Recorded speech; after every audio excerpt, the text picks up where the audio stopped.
But they who hope in the Lord shall renew their strength as eagles grow new plumes, said the prophet Isaiah. They shall run and not grow weary. They shall march and not grow faint.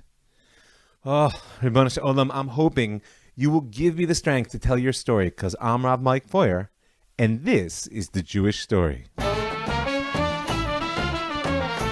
Season 4, Episode 2, American Jewry After 67, Part 2, From Auschwitz to Yerushalayim. You know, when I was 10 years old, my Aunt Helene began to tell me stories. Now, these weren't your typical fairy tales or even family legends that she wanted to pass down. In fact, technically, Helene wasn't even my aunt, but rather my great-aunt on my father's side, and the stories she was sharing were about Auschwitz. In those few years, maybe from age 10 to 13, I became a third-generation survivor. Now, of course, I didn't know this at the time, nor did I realize that not every Jew my age was having the same experience. I mean, after all, I'd grown up with survivors. Sometimes it felt like they were everywhere. They were my relatives, my Hebrew school teachers, the old ladies in the butcher, the men I sat with at the Schwitz. My Jewish education in the conservative movement supplementary schools revolved around the Holocaust. Together with Israel, it's basically what we learned. So I suppose I can forgive my 10-year-old self for thinking that everyone around me had memories, inherited or otherwise, of genocide. That somehow every American Jew can remember their sister's baby snatched from their hands as they got off the trains and watching its brains dashed out. And if personal memory is so malleable, just imagine what collective memory looks like. Now, we spoke a few times last season about this idea of historical mastication, the process whereby we chew and swallow what life and history shoves down our throats. This is a very fraught process. First, of course, there's always the danger of failure. It's by no means a guarantee that individuals or nations will succeed in getting their teeth around everything that life serves up. Choking on reality is a definite possibility. And who wouldn't fear suffocation with a mouthful of the ashes of Auschwitz?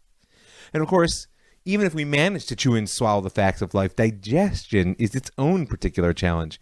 Getting the reality of the past down our throats is not a guarantee either that we'll absorb and integrate what it has to offer in a healthy way.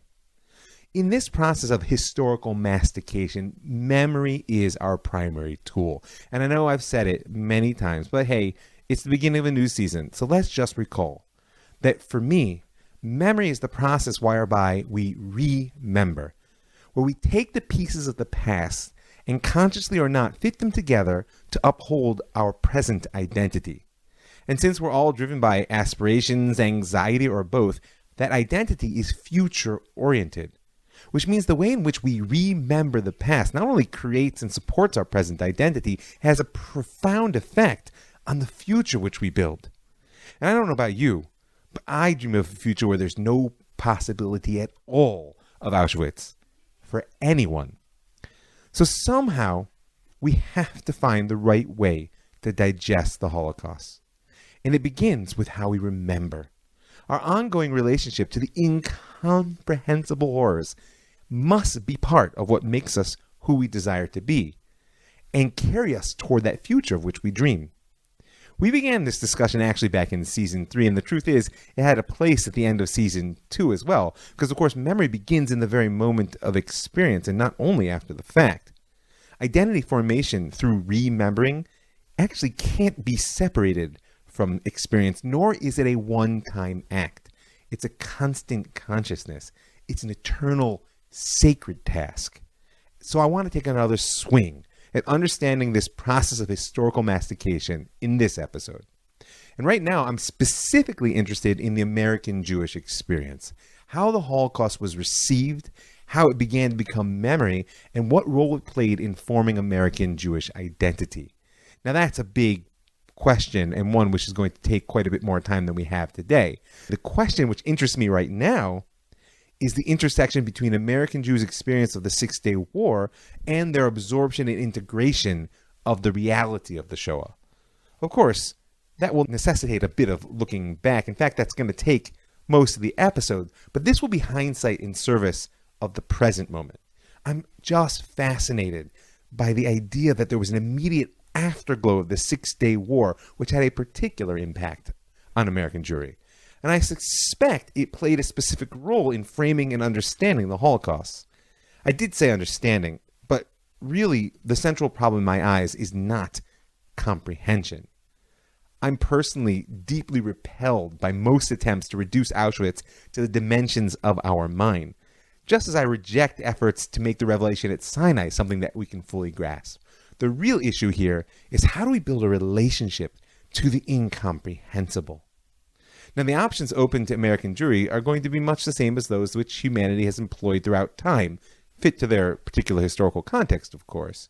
One is theology, the attempt to locate the Shoah into classic religious belief, or to rework those beliefs in light of its disruptive power. And for Am Yisrael, the theological approach revolves around the question of covenant, of brit, and we'll soon hear a number of voices asking whether the model of relationship which has bound us to God up to now is actually adequate in the aftermath of Auschwitz. In addition to theology, there's also the attempt to document historical reality. Rather than trying to understand why the Shoah happened, many American Jews will be driven by the need to know exactly what happened. And the decades after 1967 will see an explosion of study, archiving, listening to survivors, writing books, creating curriculums, on and on. Mostly with the goal of documenting the reality of the Holocaust rather than attempting to explain it. Then, of course, there's always the path of forgetting. The wealth and ease of American suburbia could easily be called the soma of human culture, just like Huxley said in Brave New World, erecting, quote, an impenetrable wall between the actual universe and the mind. Genocide is all but incomprehensible to begin with, but it makes no sense at all in a world of lawns and white picket fences. For American Jews, the path of assimilation into suburban culture depends on leaving their particularist past behind, as we discussed last season, and this will, of course, include the Shoah. But even the melting pot of the American 50s couldn't completely erase the reality of almost 150,000 survivors in their midst. And that's going to pose a particular challenge to the path of assimilation and forgetting, as we'll see at some point or another. So, when it comes to the incomprehensible, we can grapple with why. We can attempt to map what. We can try and forget. Oh, and there's always the path of action, of saying, well, what does the Holocaust ask of me? We touched that stance lightly in our discussion of sort of Jewish 60s activism last season, and we're going to see it again, I'm sure, at some point. But for now, I'm interested in looking at this intersection between the Holocaust and the Six-Day War. And in order to do so, we're going to need a bit of a running start. In the beginning, the Holocaust wasn't the Holocaust, at least not with a capital H. Because as newspaper, radio, and magazine stories began to introduce into world consciousness what the Allied armies had discovered in the concentration camps, they spoke of atrocities and framed them as part of the general horror of war, not as a systematic genocide.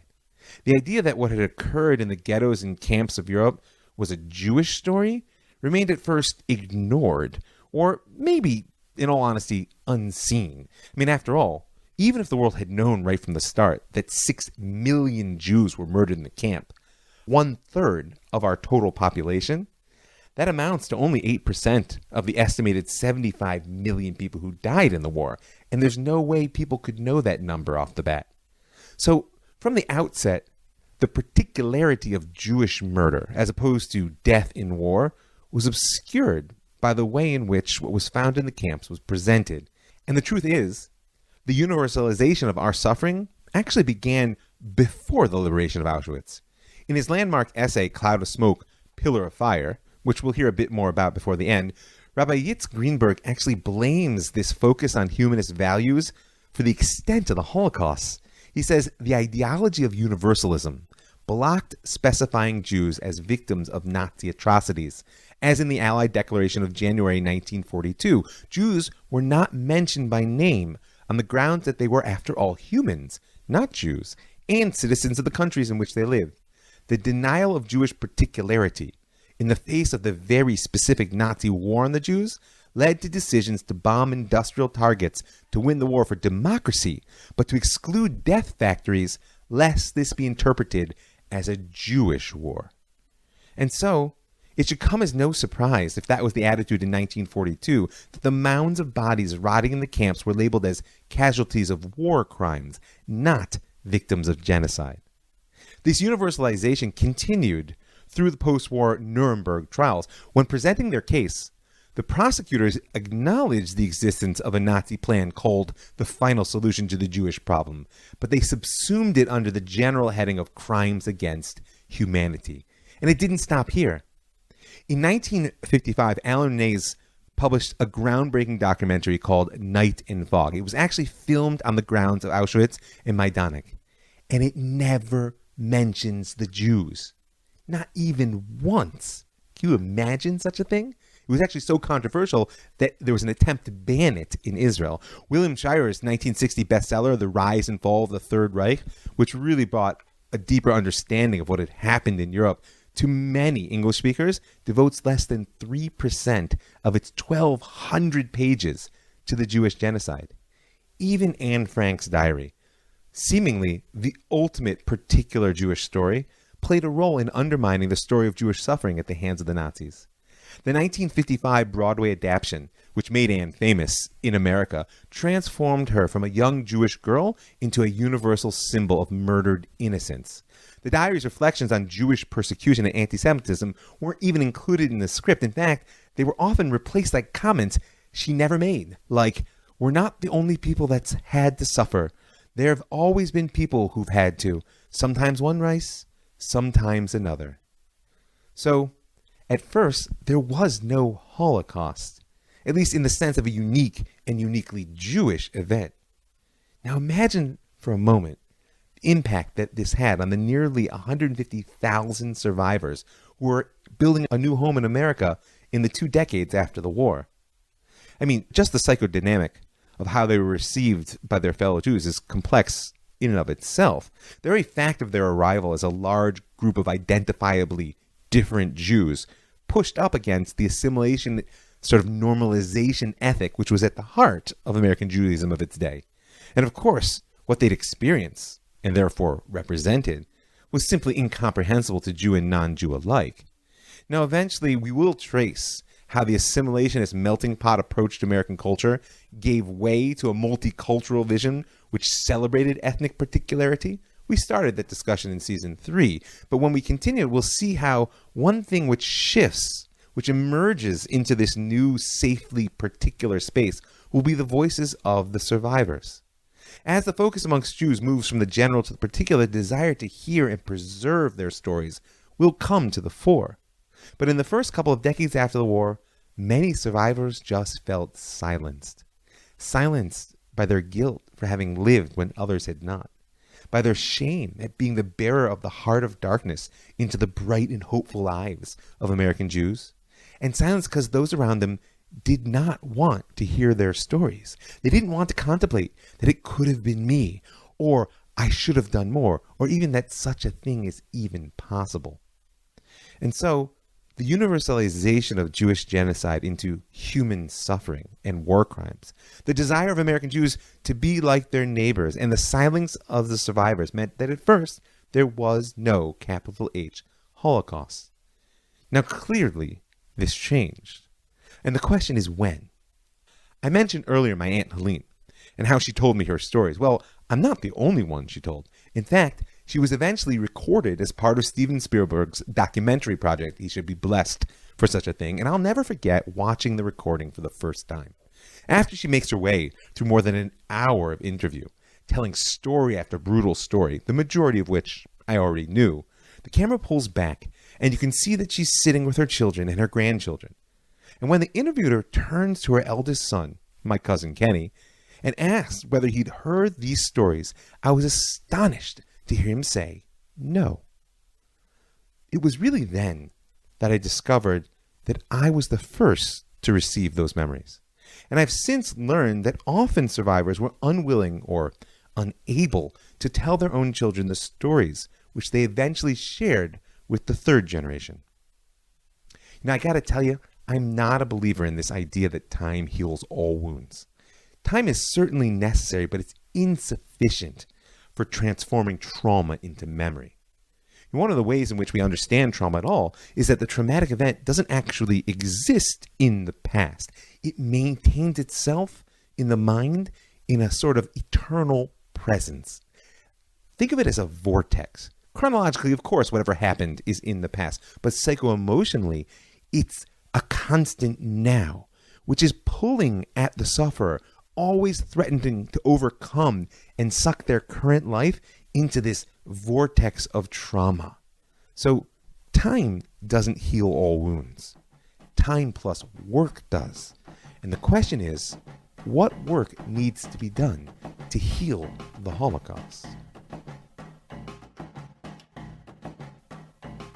Never shall I forget that night, the first night in the camp, which has turned my life into one long night. Never shall I forget the little faces of the children whose bodies I saw turned into wreaths of smoke beneath a silent blue sky. Never shall I forget those flames which consumed my faith forever. Never shall I forget these moments which murdered my God and my soul and turned my dreams to dust. Never shall I forget these things, even if I am condemned to live as long as God himself. Never. That's just a small drop, a sample of the power of night.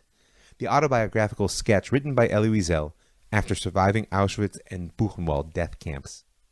Wiesel was born in Romania in 1928, interestingly enough, not far from where my family originates, and he was only 15 when he was sent with the rest of Romanian Jewry to Auschwitz.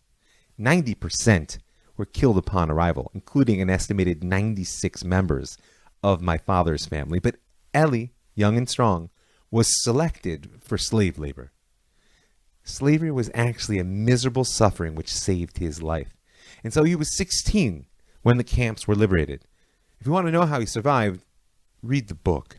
For now, just know that he found refuge in France after the war, eventually engaging his facility for languages and writing to find work as a journalist.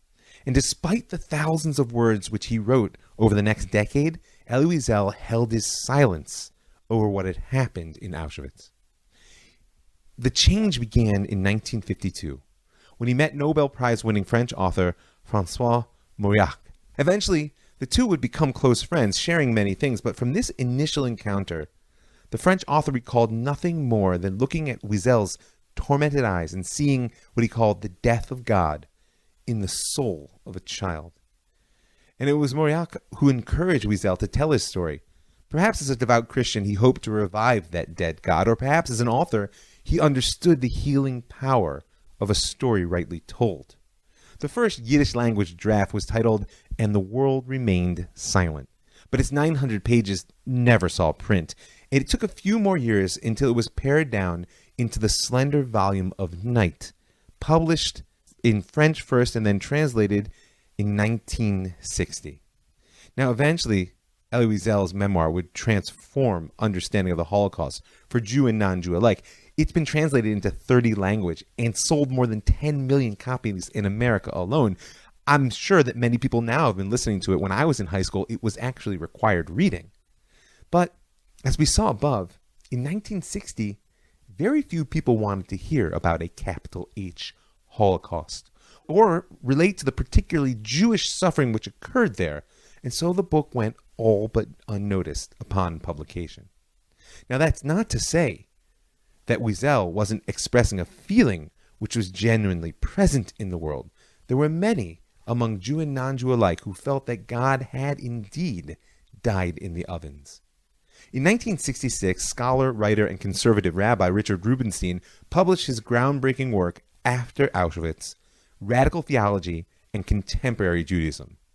Now, radical theology wasn't his creation. It was actually a movement known as the Death of God movement, and it began with a handful of Protestant theologians. Their primary influence was on the academic discourse.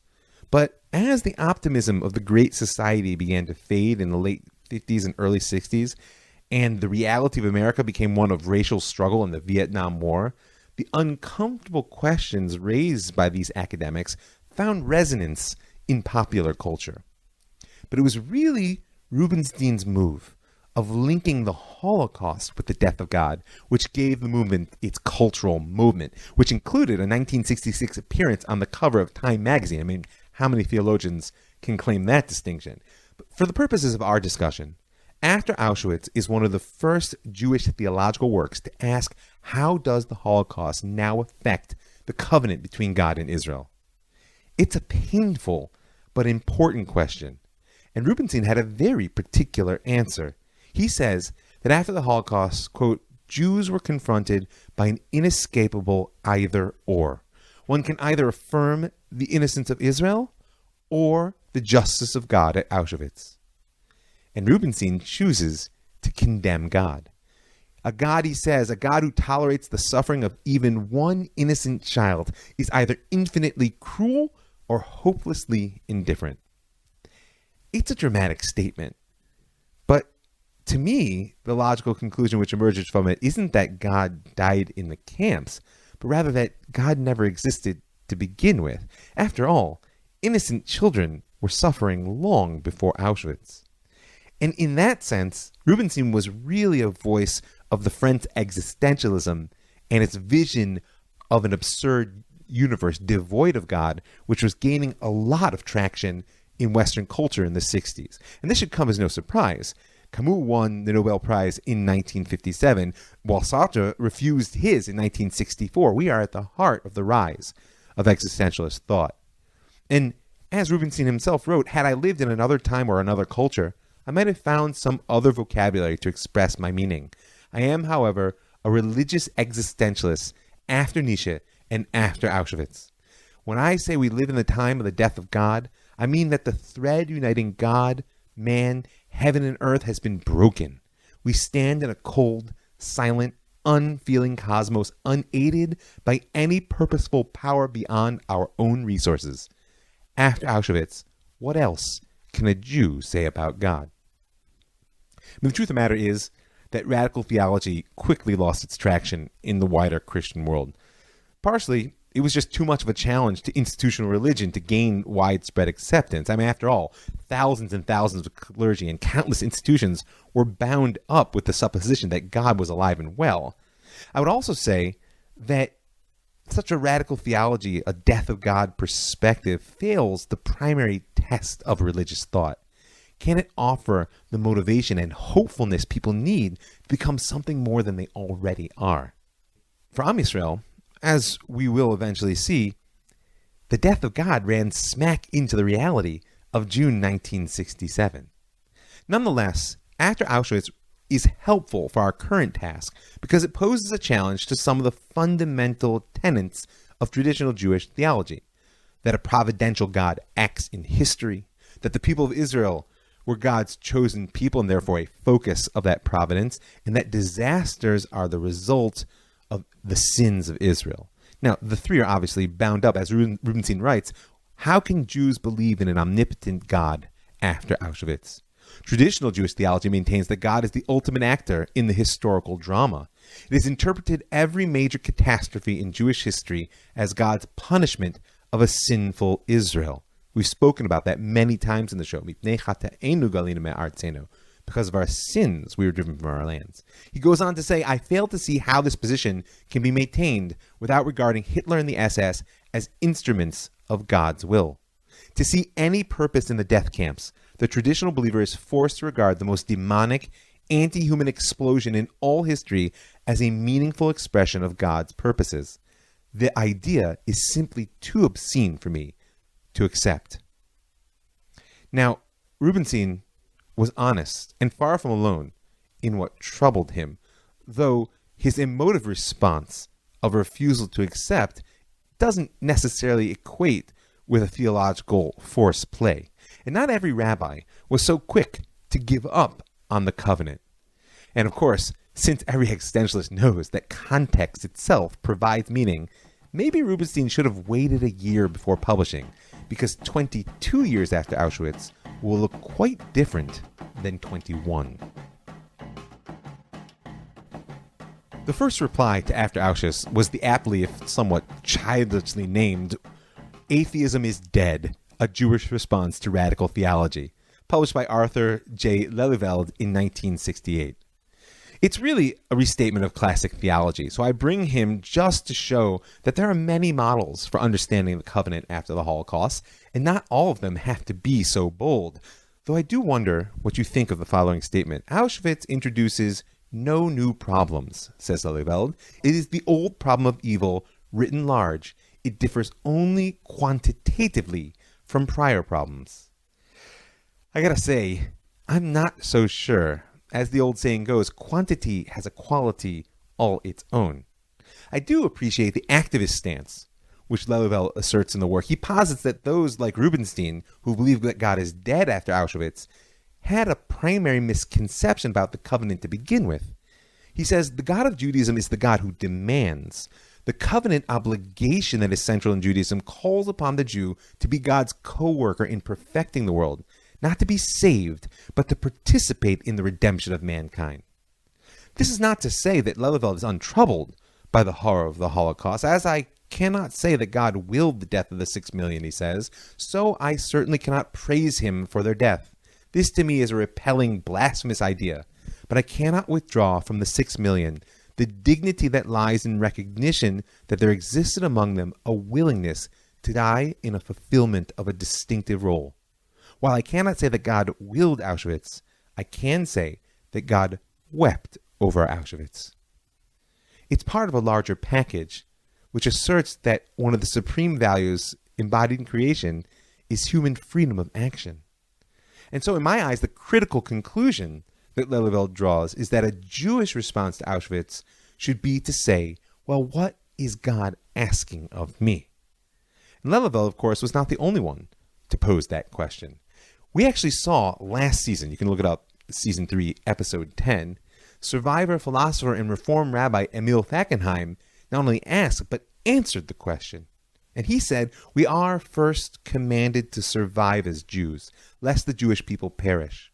We are commanded, secondly, to remember in our very guts and bones the martyrs of the Holocaust, lest their memory perish. We are forbidden, thirdly, to deny or despair of God, however much we may have to contend with him or with belief in him, lest Judaism perish.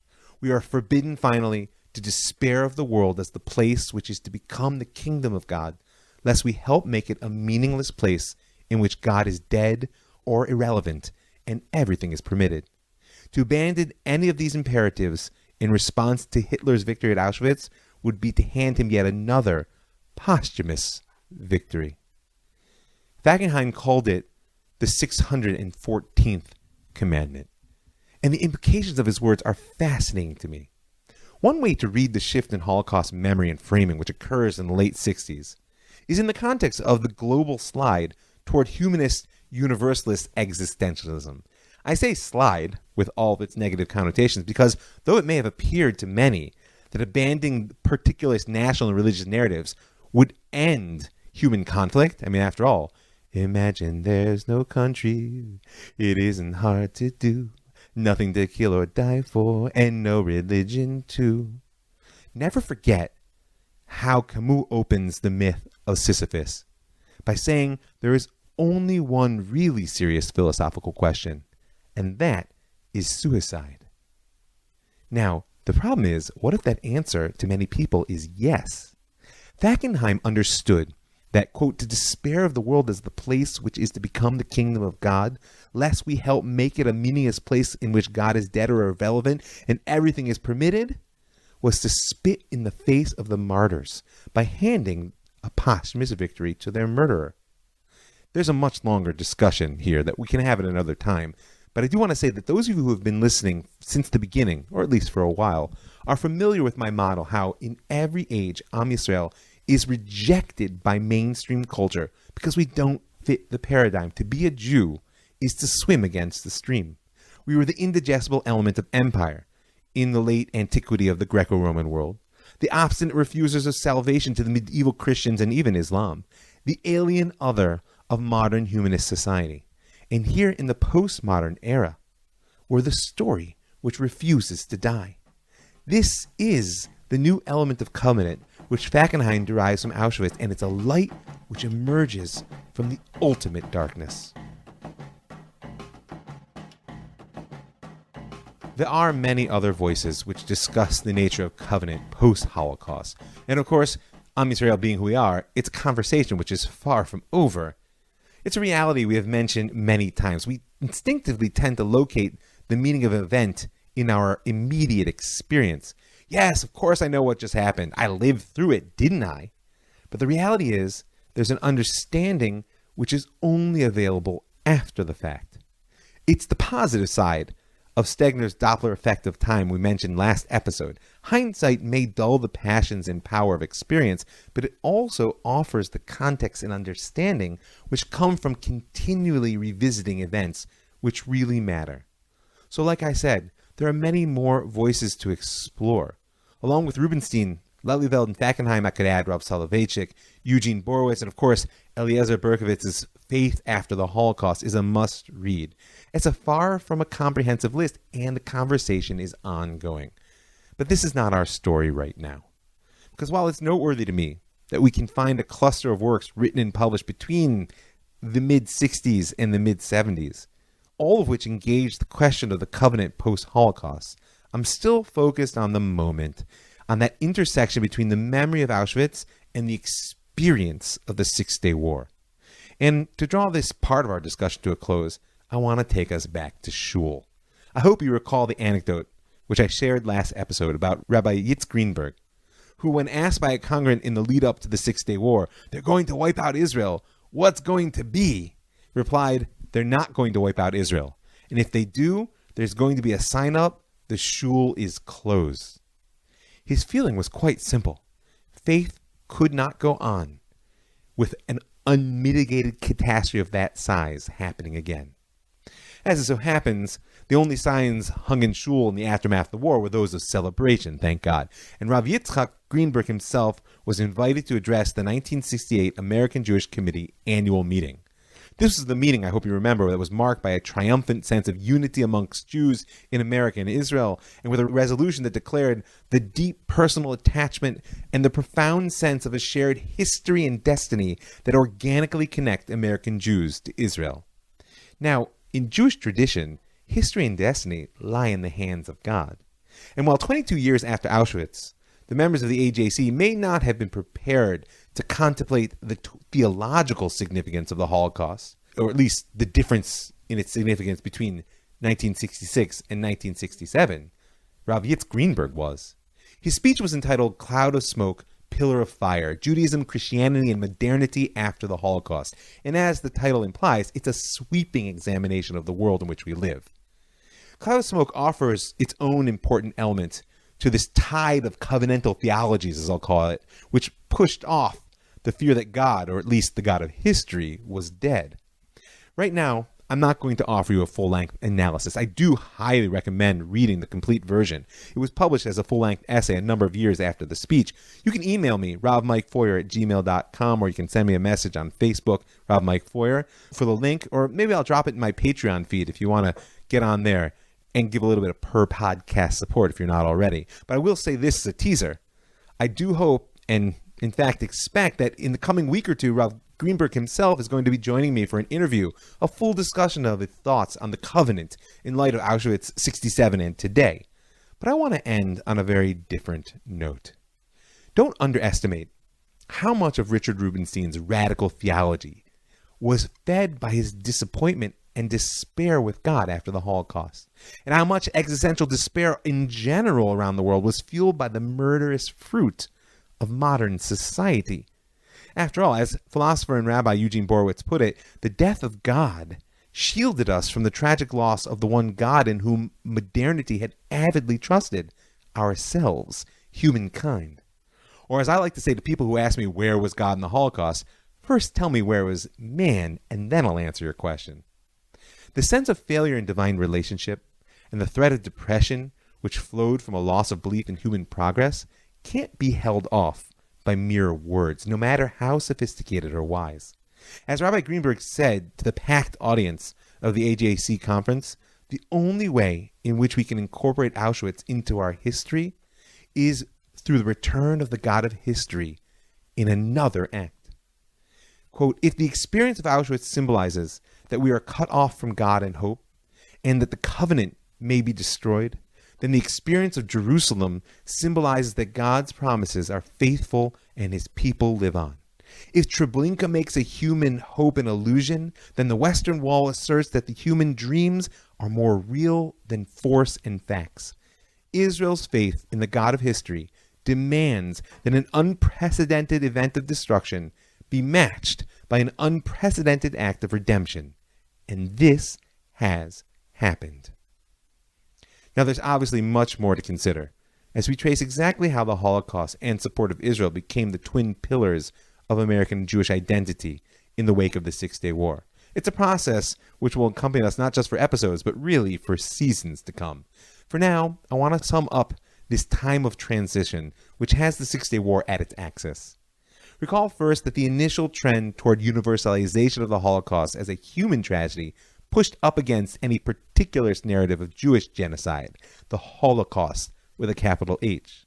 And for the first couple of decades after the war, this was supported by the assimilationist desires of many American Jews. Tribalism wasn't going to help them become as American as apple pie, but a shared commitment to human rights, rooted in a universalist story of Auschwitz, might. Add to this a piece which we didn't actually address here, but I'll mention and maybe come back to at some point, the failure of almost every ally from the so-called liberal coalition to stand up for Israel before, during, or after the war. There was a feeling that the Jews, if they were going to stand, they were going to stand alone. Add to that also the awakening of tribal solidarity we saw in the last episode, and a general American trend toward ethnic consciousness, and we have all the context we need for reworking our memory of the Holocaust as a particularly Jewish story. And of course, in religious terms, this became far more possible when it was paired with the Six-Day War. As Borowitz says, theologically put, the war made evident what the Holocaust had made us doubt, that the covenant between God and the people of Israel continued in full force. Now, all of these are worthwhile thoughts to consider, but even if they're all correct and true, ideas, in my experience, rarely have power to dispel the dark. We heard at the end of last episode Elie Wiesel's reaction to June 1967. He said to destroy Israel, to let it be destroyed, would have meant the end of an affirmation, the end of hope, the end of our history. Which means that more than anything else, what the Six-Day War offered to at least one survivor was hope. Just want to thank a few folks. I want to thank all the folks who give their hard-earned money to help make this show happen, to keep it free and widely available, and I want to invite you to join them. Go right now to my website, jewishstory.co. In the upper right-hand corner, you'll see a button that says Be a Patron. You can click on that for a little bit of per-podcast support. Or, if you'd like, I'm happy to dedicate a show in honor of someone you love or someone who's no longer with us today. Send me an email, rovmikefoyer@gmail.com, or you can find me on Facebook, Rob Mike Foyer, and I'm happy to share with you the details. I'd like to thank the Land of Israel Network, that's thelandofisrael.com, for creating a platform that allows me to reach so many amazing people all over the world. I want to thank the Pardes Institute, pardes.org.il, for creating an educational institution that gives me the privilege of teaching Torah to so many fantastic Jews. And I want to thank you for listening.